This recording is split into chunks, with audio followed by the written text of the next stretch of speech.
Oke, mari kita mulai. Hari ini kita akan membahas sesuatu yang luar biasa kuat dan sering kali disalahpahami dari abad pertengahan, yaitu bidat atau yang sering kita sebut sebagai ajaran sesat, sebuah kekuatan perlawanan yang dahsyat melawan gereja pada masa itu. Coba deh, kalau dengar kata bidat, apa yang kepikiran? Mungkin langsung kebayang hal-hal dramatis ya, bisik-bisik di tempat gelap, perkumpulan rahasia, atau yang paling seram, dibakar hidup-hidup. Ya, bayangan Anda nggak sepenuhnya salah kok. Karena di abad pertengahan, bidat itu ya semua itu dan bahkan lebih lagi. Ini bukan cuma perdebatan teologis di ruangan tertutup loh. Ini adalah sebuah pertaruhan hidup dan mati yang benar-benar mengguncang fondasi masyarakat saat itu. Oke, mari kita bedah dulu artinya. Kata bidat itu asalnya dari bahasa Yunani yang artinya pilihan. Nah, ini kata kuncinya, pilihan. Bayangin, di zaman di mana iman itu harus seragam dan jadi hukum, memilih keyakinan yang beda itu udah dianggap tindakan pemberontakan. Bukan dosa biasa, tapi setara dengan pengkhianatan tingkat tertinggi, baik terhadap Tuhan maupun terhadap masyarakat. Nah, dalam beberapa menit ke depan, ini dia peta jalan kita. Kita akan lihat apa sih sebenarnya bid'at itu, kenapa bisa muncul, siapa saja tokoh-tokohnya, gimana gereja meresponsnya, dan yang paling penting, apa warisan abadi mereka. Oke, jadi ini pertanyaan besarnya. Di tengah masyarakat yang begitu didominasi sama satu keyakinan, kok ada aja orang yang nekat ngambil resiko segede itu? Apa sih yang sebenarnya memicu perlawanan ini? Nah, ini dia nih biang keladinya. Orang-orang udah pada gerah, udah muak lihat para pemimpin gereja hidup mewah, jual beli jabatan suci yang namanya simoni itu. Mereka merasa ritual-ritual jadi hampa. Dan mereka pengen banget bisa baca kitab suci sendiri yang waktu itu cuma ada dalam bahasa Latin yang ya mana mereka ngerti. Jadi rasa nggak puas ini udah kayak bensin yang siap disulut api perlawanan. Dari rasa nggak puas inilah akhirnya muncul macem-macem gerakan.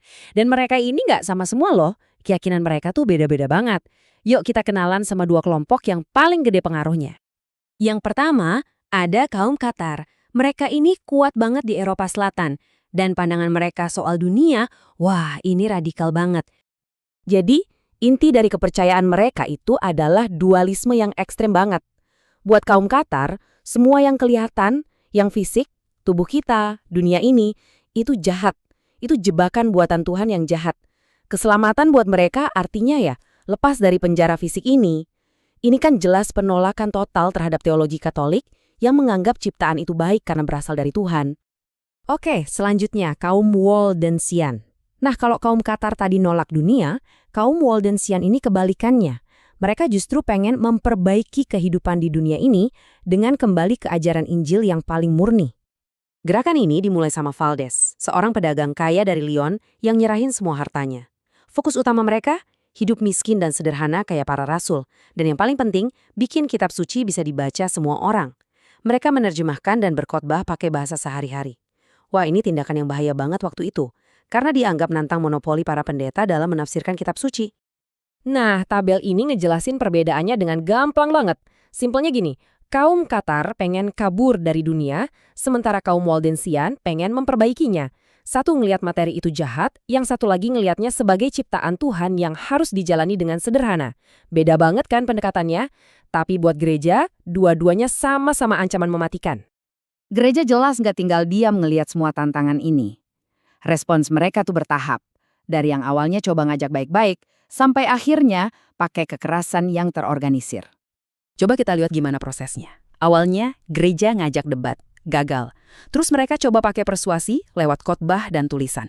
Masih bandel juga? Oke, mulai pakai paksaan. Mereka dikucilkan, diusir, hartanya disita.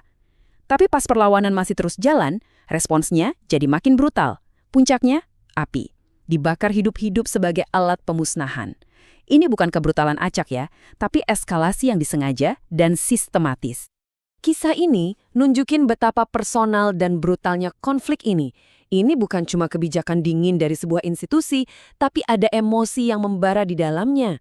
Bayangin seorang ratu sampai ngerasa perlu turun tangan langsung, nyakitin orang yang dulu jadi penasihat spiritualnya. Ini menggambarkan kebencian yang dalam banget yang bisa ditimbulkan oleh perbedaan keyakinan ini. Tapi penting banget buat diingat ya, Menumpas dengan kekerasan itu bukan satu-satunya pilihan di atas meja. Ada juga loh suara-suara kayak Uskup Wazo ini yang lebih milih toleransi. Dia pakai perumpamaan dari Injil, bilang kalau penghakiman terakhir itu urusan Tuhan, bukan manusia. Sayangnya, di tengah suasana ketakutan dan keinginan untuk mengontrol saat itu, suara kayak gini, ya tenggelam. Terus gimana akhirnya? Apa penindasan itu berhasil? Dan apa sih dampak jangka panjang dari semua gerakan perlawanan ini? Sejujurnya penindasan itu sangat efektif.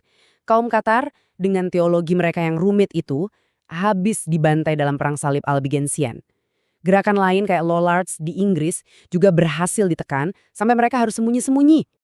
Tapi dihancurkan itu bukan berarti hilang selamanya.